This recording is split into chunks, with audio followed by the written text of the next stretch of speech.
नमस्कार दोस्तों, जय हिंद, वंदे मातरम। मैं आपके साथ जयसवाल सर। दोस्तों, बात कर रहे हैं संस्कृत पेडागोजी की। यहाँ पे क्लासेस शुरू हो रही हैं। आपकी पहली क्लास है और जो आपका मोरल टारगेट है वह है शून्य से शिखर की ओर, सिलेक्शन की ओर, महाअभ्यास। दोस्तों, अगर आपने ये सारे अभ्यास प्रैक्टिस सेट आपने पार्ट वाइज देखा तो सिलेक्शन यहाँ पे सर्वोपरि है।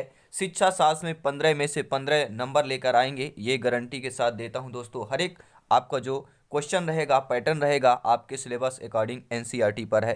तो सभी दोस्तों को नमस्कार, जय हिंद दोस्तों। पावर्ड बाई शिक्षा ही प्रकाश है। 15 बेहतरीन लाजवाब प्रश्न रहेंगे, विथ डिटेल के साथ रहेंगे।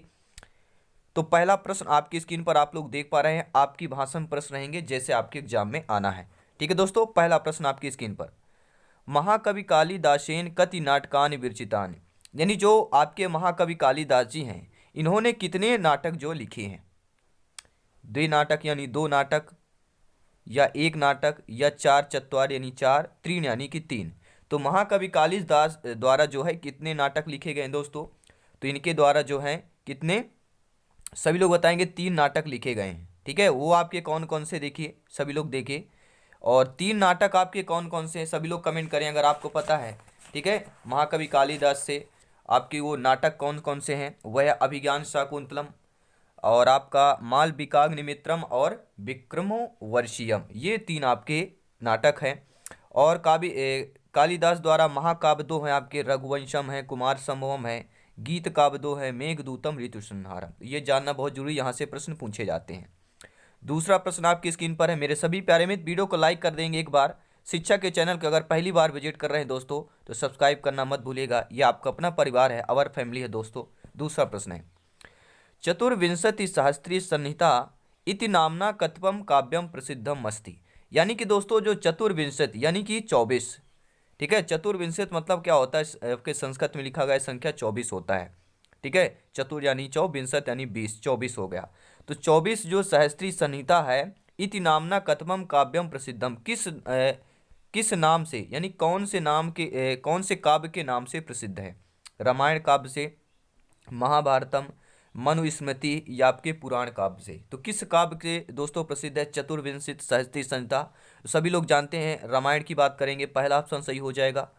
बहुत बहुत धन्यवाद दोस्तों, आपका सहयोग, आपका ओपिनियन, आपका फीडबैक ही हमें मोटिवेट करता है। तो दोस्तों शेयर करते रहें, सपोर्ट करते रहें, जायसवाल सर को, शिक्षा को सपोर्ट करते रहें। तीसरा प्रश्न है, बृहत्त्रयी काव्या नाम प्रणेतारई कवयई है संति, यानी दोस्तों जो बृहत्त्रयी काव्य है, ठीक है, बृहत्त्रयी जो काव्य है, इनके प्रणेता जो हैं कौन कौन से कवि हैं?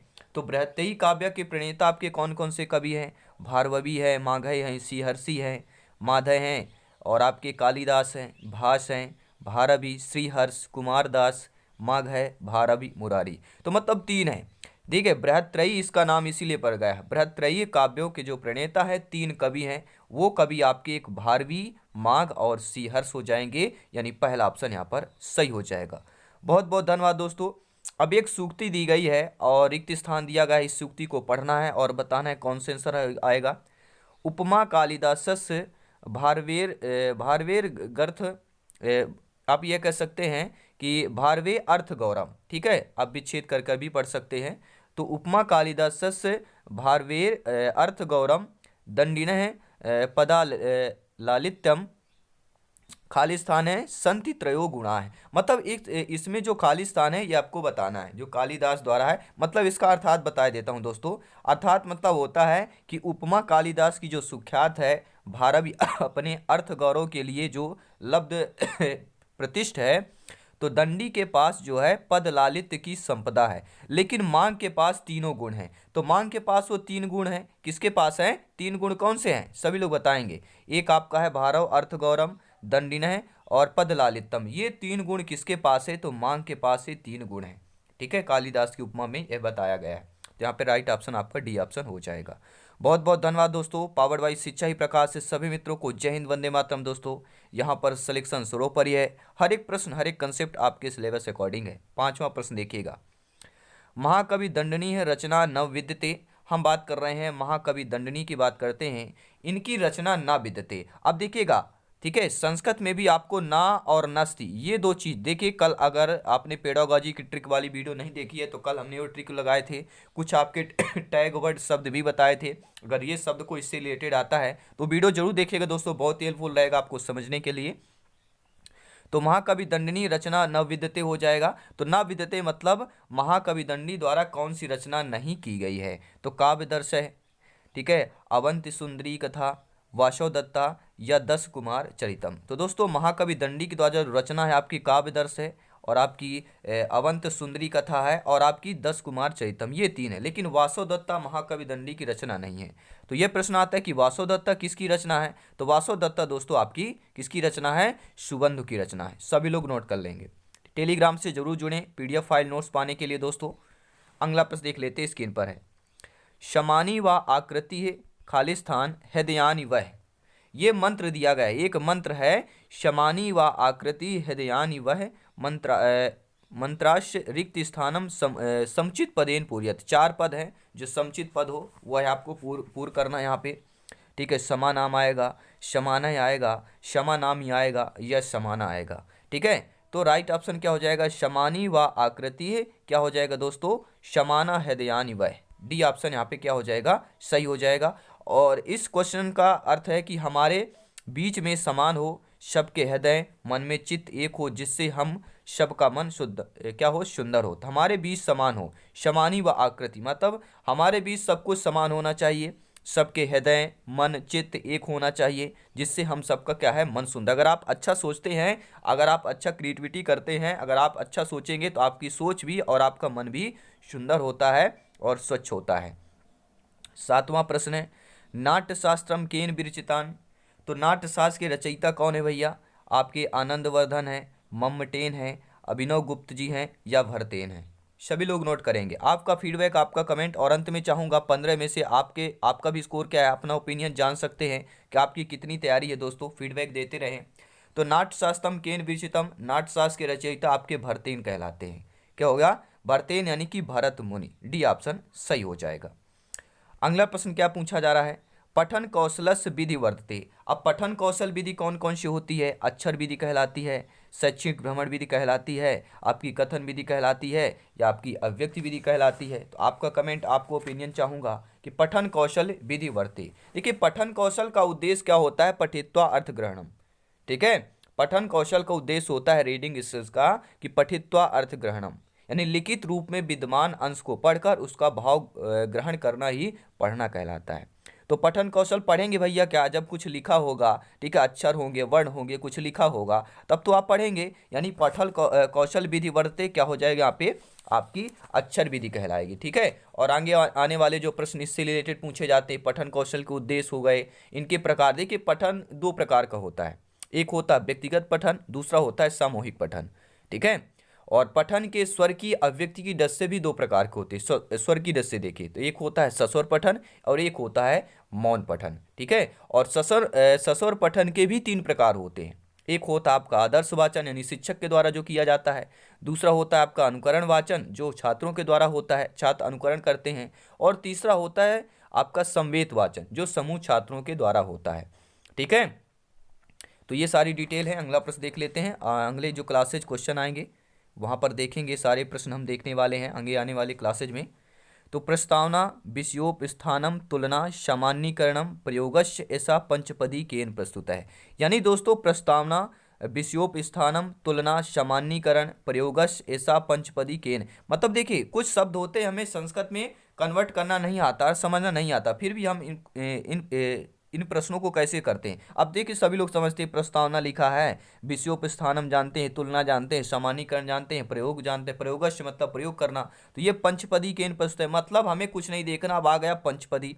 पंचपदी ये वर्ण, ये शब्द को, ये कीवर्ड को आपको पकड़ लेना है। पंचपदी केन प्रस्तुत है, तो सभी लोग जानते हैं हरवटी पंचपदी, ये आपने नाम सुना होगा, चाहे पेडागोजी की बात करें, ठीक है। शिक्षा शास्त्र के इतिहास में हरवटी पंचपदी का नाम सुना होगा। तो हमें कुछ नहीं देखना है, प्रश्न भी नहीं पढ़ना है, हमें डायरेक्टली बी ऑप्शन के जाना है, सही हो जाएगा दोस्तों। बहुत बहुत धन्यवाद।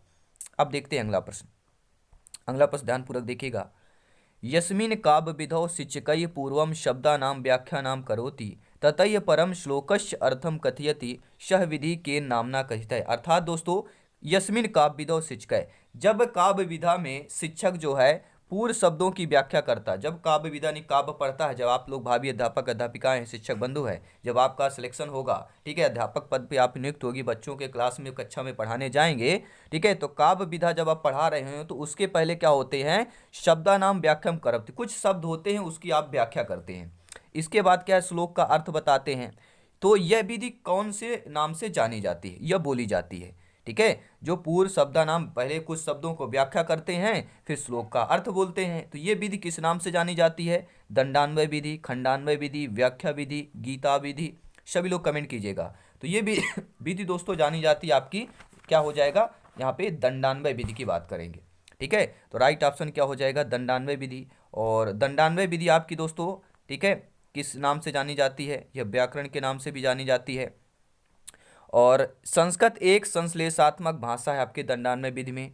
और इस विधि में पद को क्या है दोस्तों, पद को दंडान्वय का रूप देने के लिए वाक्य के मुख्य खंड या आपके क्या कहा जाता है, प्रधान को ढूंढा जाता है। और इस मुख्य खंड के प्रत्येक भाग, जैसे कर्ता कर्म मुख्य क्रिया के विशेषण शब्द हो सकते हैं, कर्ता कर्म कदंत क्रिया, अन्य वाक्य खंडों से विशेषण भी हो सकते हैं। तो वाक्य खंड में शब्दों का क्रम इस प्रकार होता, कैसे, कर्ता के विशेषण, कर्ता कर्म के विशेषण, कर्म अन्य कारक शब्दों के विशेषण, दूसरे कारक शब्द अव्यय। तो इस प्रकार संक्षेप में यह कह सकते हैं कि पद खंड को एक पूर्ण वाक्य में यानी दंड बदलना ही दंडान्वय कहलाता है। और दंड का अर्थ है गांव वाला डंडा, दंड का अर्थ क्या होता है, गांव वाला डंडा होता है। और यहाँ दंडा शब्द वाक का प्रतीक है, दंडा क्या है, वाक का प्रतीक है। और यह विधि व्याकरण पर आधारित होती है। बहुत बहुत धन्यवाद। अगला प्रश्न स्क्रीन पर आप लोग देख पा रहे हैं, ठीक है, 11वें नंबर प्रश्न है, क्या पूछा जा रहा है देखते हैं। आचार दोस्तों, आचार भारतानुसार नाटक मंचस्य शिक्षणस्य प्रमुख उद्देश्यम अस्ति। यानी दोस्तों आचार भारत के अनुसार जो है नाटक मंच में शिक्षण का प्रमुख उद्देश्य होता है विनोद जन्नम, हितोपदेश जन्नम, विश्रांति जन्नम, एतानी सर्वाणी, यानी कि ये सभी हो जाएगा। एतानी मतलब क्या होता है, ये सभी, सर्वाणी मतलब सभी, मतलब ये उपरोक्त सभी या ये सभी कह सकते हैं। तो आचार भारत के अनुसार जो है नाटक मंच में शिक्षण का प्रमुख उद्देश्य विनोद जन्नम होता है, ठीक है, और हितोपदेश जन्नम भी होता है और विश्रांति जन्नम। तो आपका डी ऑप्शन आई थिंक यहाँ पे सही होगा, एतानी सर्वाणी हो जाएगा। और एक प्रश्न आता है कि भरत मुनि में दोस्तों नाट्यशास्त्र में टोटल कितने अध्याय हैं, तो 36 अध्याय हैं। सभी लोग नोट कर लेंगे, ठीक है, भरत मुनि के नाट्यशास्त्र में टोटल आपके 36 अध्याय हैं। अब देखते हैं दोस्तों अगला प्रश्न। पहली बार विजिट कर रहे हो तो सब्सक्राइब कर लीजिएगा, आपका अपना परिवार सदस्यता हासिल कर लीजिए दोस्तों, ठीक है। अगला प्रश्न है व्याकरण अनुवाद विधि यस्मिन विधो स्थूलात सूक्ष्म प्रति। यानी जो व्याकरण अनुवाद की विधि होती है वह दोस्तों स्थूल से सूक्ष्म के प्रति, सरल से कठिन के प्रति, ज्ञात से अज्ञात के प्रति, मनोविज्ञान से विज्ञान के प्रति और वैज्ञानिक नियमा नाम परिपालनम बहुत ऐसे विधि के नामना प्रसिद्ध है। यानी ऐसी कौन सी आपकी व्याकरण की विधि है दोस्तों जो ये विधियों का पालन करती है, स्थूल से सूक्ष्म के प्रति विधि का, सरल से कठिन, ज्ञात से अज्ञात, मनोविज्ञान से विज्ञान के प्रति, ठीक है, कौन सी एक दोस्तों वैज्ञानिक नियम परिपालन ये सारी करती हैं, वह कौन सी विधि आपकी, क्या वह आपकी भंडारकर विधि है, ठीक है, निर्बाध विधि है, सरल विधि है या आपकी व्याख्यान विधि है। तो आपका कमेंट, आपको ओपिनियन चाहूँगा कौन सी यहाँ पे सही ऑप्शन क्या होगा। तो राइट ऑप्शन जाएगा दोस्तों, आई थिंक फर्स्ट ऑप्शन यहाँ पे सही होना चाहिए, भंडारकर विधि में, ठीक है।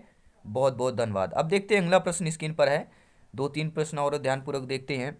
यदि शिक्षक शिक्षणेन सह संवेगात्मक उष्तामपि प्रतिपादित तदा तस्य शिक्षणम भवति। अर्थात दोस्तों अगर शिक्षक शिक्षण के समय, आप जो भावी अध्यापक अध्यापिकाएं हैं, शिक्षक बंधु हैं, या हर एक भाई बहन जिसका सपना है शिक्षक बंधु बनना, ठीक है, सब्सक्राइब कर लेंगे, लाइक करें, शेयर करें अपने परिवार को, या आपका अपना परिवार है, आवर फैमिली है। तो दोस्तों यदि कोई शिक्षक है, आप लोग शिक्षक हैं, ठीक है, और शिक्षण करते समय जो है साथ साथ में संवेगात्मक और उष्तामपि, ठीक है, प्रतिपादित करते हैं, ठीक है, इसका प्रयोग करते हैं, तदा तस्य शिक्षण मत, यह शिक्षण कहलाएगी, ठीक है। जब आप शिक्षण करते समय साथ साथ में संवेगात्मक और उष्तामपि इनका प्रतिपादित करते हैं, उपयोग करते हैं शिक्षण के समय पर, तो यह शिक्षण कौन सी कहलाएगी, मंदम, ठीक है, त्वरितम, सामान्यम, प्रभावी। कौन सी, मंद यानी कि धीमी आपकी शिक्षण कहलाएगी, त्वरित यानी तुरंत वाली शिक्षण, समान यानी कि नॉर्मल जिसे बोलते हैं, यह प्रभावी कहलाएगी। तो कोई भी शिक्षक जब शिक्षण समय संवेगात्मक और उत्तमापी का प्रतिपादित करता है तो वह जो शिक्षण होती है वह प्रभावी कहलाती है, प्रभावी शिक्षण कहला जाएगी। डी ऑप्शन यहाँ पर सही हो जाएगा। अब देखते हैं दोस्तों अगला प्रश्न, भाषण कौशल संपदाय साधनम वित्ते। भाषण कौशल में संपादन का साधन कौन सा माना जाता है? कथा श्रवणम माना जाता है, पद क्रीड़ा, अभ्यास माना जाता है, पठनम माना जाता है। देखिए भाषण कौशल, अब देखिए भाषण कौशल का प्रमुख उद्देश्य क्या होता है? मौखिक अभिव्यक्ति, मौखिक अभिव्यक्ति होता है, यानी मौखिक रूप से अपने विचारों को प्रकट करना ही भाषण कौशल का उद्देश्य होता है। तो भाषण कौशल का संपादन का साधन क्या हो जाएगा दोस्तों? देखिए दो होता है, भाषण वाणी के रूप में भावों को प्रकट करना, यह विचार अभिव्यक्ति ही भाषण कहलाता है। यह दूसरा भाषा कौशल है आपका। पहला आपका श्रवण होता है, दूसरा भाषण होता है, तीसरा पठन होता है, चौथा आपका लेखन होता है। ठीक है, और भाषण के बिना परस्पर विचार विनिमय नहीं होगा, बिना भाषण के बिना। और भाषण कौशल दो प्रकार के होते हैं। कितने प्रकार के भैया? भाषण कौशल दो प्रकार के होते हैं। पहला होता है आपका कौन सा? पहला होता है आपका अनुकरण, अनुकरण भाषण होता है, अनुकरण यानी कि सीखना। और दूसरा होता है अभ्यास। ठीक है, तो यहाँ पे देखिए अनुकरण अभ्यास दोनों में से कौन सा ऑप्शन दिया? तो आप देखिए अभ्यास यानी कि तीसरा ऑप्शन सही हो जाएगा। अब देखते हैं दोस्तों अगला प्रश्न, पद शिक्षण से कस्मिन् विधौ प्रश्नाः व्याकरण संबंधित भवति। अर्थात दोस्तों पद शिक्षण में कौन सी विधा जो है प्रश्न व्याकरण से आपकी संबंधित होती है? आपकी क्या वह खंडान्वय विधि है, दंडान्वय विधि है, भाष्य विधि है, या आपकी दोस्तों तुलना विधि है? तो पद शिक्षण में कौन सी विधि जो है प्रश्न व्याकरण से संबंधित कहलाती है या होती है? वह कोई और नहीं दोस्तों, प्रश्न व्याकरण से संबंधित, पद से संबंधित आपकी दंडान्वय विधि होती है। अभी हमने पिछले क्वेश्चन में दंडान्वय विधि के बारे में चर्चा भी की थी और आप लोगों वहाँ पे थोड़ा जानकारी भी ली थी दंडान्वय विधि के बारे में। ठीक है दोस्तों, तो आई होप ये सारी चीज़ें आपको समझ में आई होगी। और ये रहे दोस्तों, और दंडान्वय विधि होती है आपकी व्याकरण पर आधारित होती है, हमने बात किया। तो थैंक्स फॉर वाचिंग दोस्तों, वीडियो देखने के लिए बहुत बहुत धन्यवाद। और जायसवाल सर को सपोर्ट करने के लिए बहुत बहुत धन्यवाद, शिक्षक को सपोर्ट करने के लिए बहुत बहुत धन्यवाद दोस्तों। और जायसवाल कोचिंग सेंटर का हमेशा आपको आभारी रहता है। जायसवाल सर हमेशा आपके आभारी रहेंगे आपका सपोर्ट के लिए। तो दोस्तों ये आपकी स्पीच, आपकी ये जो क्लास है आपको कैसी लगी, नीचे कमेंट बॉक्स में फीडबैक करके जरूर बताएं। और ऐसे ही क्लासेज, इससे बेस्ट क्लासेज सिलेक्शन की तैयारी के लिए, ठीक है, क्योंकि यहाँ पर सिलेक्शन सर्वोपरि है, तो सपोर्ट करते रहें, बेल आइकन जरूर प्रेस करें ताकि सभी वीडियोज के नोटिफिकेशन आपको मिलते रहें। धन्यवाद सभी का, जय हिंद, वंदे मातरम।